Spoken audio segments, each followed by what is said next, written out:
Barry, it's Bruce. Again, I wanted to take a video of this property. You mentioned pristine in one of our conversations, and this property is a 10-acre parcel, so it does have some incredible Teton views.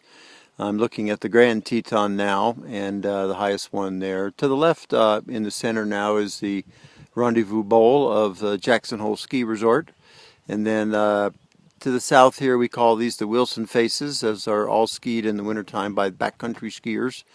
And this peak now is the south end of the Teton Range called Glory Bowl.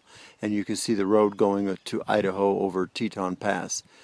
To the west, this 10 acres is bordered by someone you've heard of, Hank Greenberg, who summers out here, and he is the son of, I'm sorry, it's not Hank, it's Steve Greenberg, but his father is a famous baseball player, as you know.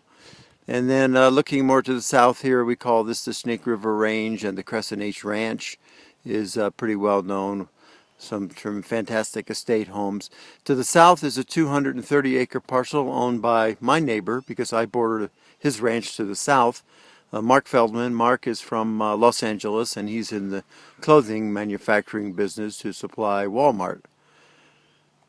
To the east, there are some terrific views also. That's Snow King Mountain in the center of the frame now, and also Jackson Peak, which has the snow on it. That's the highest peak in the Gros Ventre Range. You can hike up there, and you can spend the night. There's a backcountry ski cabin.